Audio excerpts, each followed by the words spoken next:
Hay historias que empiezan con un ladrido y terminan en silencio. Esta es una de ellas. El taller de Marcos siempre olía a metal caliente y aceite viejo. Era su santuario, un lugar donde el ingenio cobraba vida. Y su guardián, su sombra más fiel, era Max, un perro curioso con orejas siempre atentas. Ese día, mientras las chispas de la soldadora saltaban como pequeñas estrellas, Max escuchó algo que Marcos no oyó. Antes de que pudiera girarse, el perro salió disparado por la puerta abierta, directo hacia la calle. Marcos gritó su nombre. ¡Max! Pero ya era tarde. El sonido que siguió fue seco, brutal, un golpe sordo que congeló el aire. Corrió hacia la calle con el corazón hecho un nudo, temiendo lo peor, y allí estaba. Max, tirado sobre el asfalto. Su respiración era entrecortada. Sus ojos, aunque abiertos, empezaban a perder su brillo. Estaba vivo, pero apenas. Marcos lo levantó con manos temblorosas, manchándose con la sangre de su amigo, y solo pudo repetir una frase como un rezo desesperado. «No, no te vayas, no ahora». En ese instante, no solo luchaba contra la muerte, sino contra los límites de lo posible. Verás, Marcos no era un ingeniero común. Llevaba años obsesionado con prótesis avanzadas, interfaces neuronales y sistemas de soporte vital, creaciones que el mundo consideraría ciencia ficción, pero que para él eran proyectos a medio terminar, escondidos en los rincones de su taller. Esa noche no durmió. Con la precisión de un cirujano y la desesperación de un padre, soldó, programó y conectó cables a un cuerpo que apenas se movía. Cada decisión era un dilema moral. ¿Hasta dónde podía llegar para salvarlo sin perder la esencia de lo que era Max? ¿Estaba creando un milagro o un monstruo? Cuando el último sistema se activó, un silencio profundo llenó el taller, y entonces un movimiento.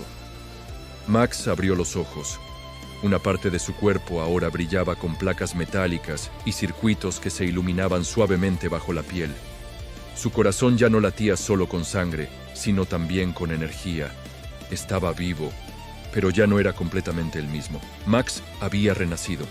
Los años siguientes fueron extrañamente normales, casi felices. Max corría, jugaba y vigilaba el taller como siempre lo había hecho. Pero mientras él permanecía igual, Marcos envejecía. Sus manos empezaron a temblar un poco más cada invierno. Su cabello se volvió gris y luego blanco por completo. El tiempo, ese enemigo implacable, solo parecía afectar a uno de ellos. Max no entendía el concepto del tiempo. Solo sabía que su humano olía diferente, que se cansaba mucho más rápido y que a veces se quedaba mirándolo en silencio, con una sonrisa triste que el perro no podía descifrar. Marcos, en cambio, lo entendía todo.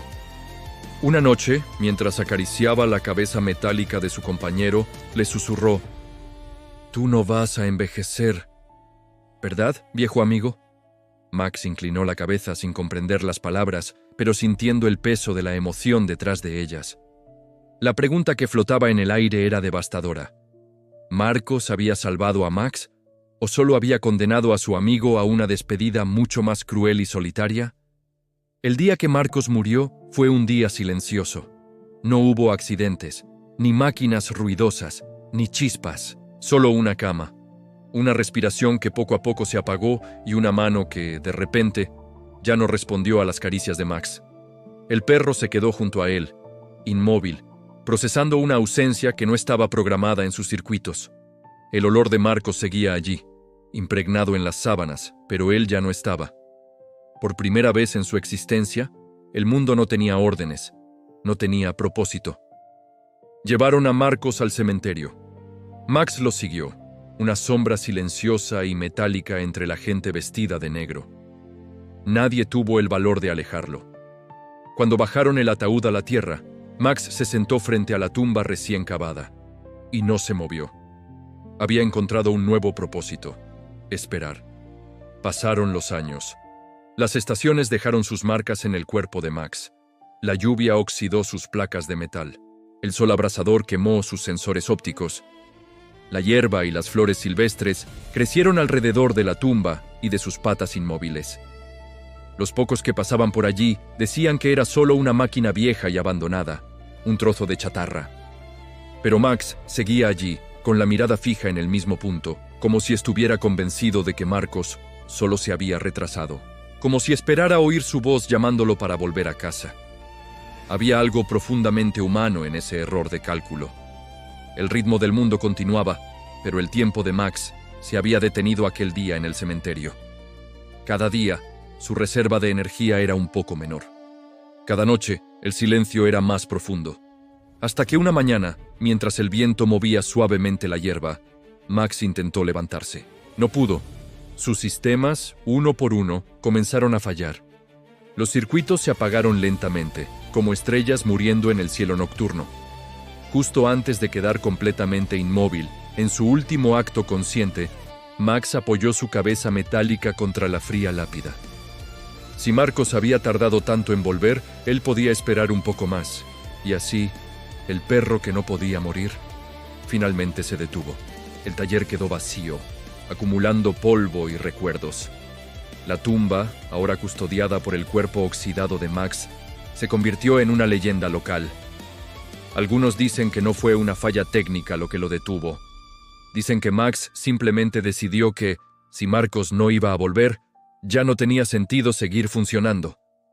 Porque incluso con la tecnología más avanzada, con circuitos de acero y fuentes de energía inagotables, el amor, la lealtad, siguen obedeciendo las mismas reglas de siempre.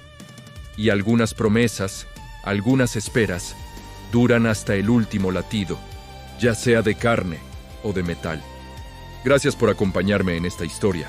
Si te ha conmovido, no olvides dejar un like y suscribirte para más relatos como este. Hasta la próxima.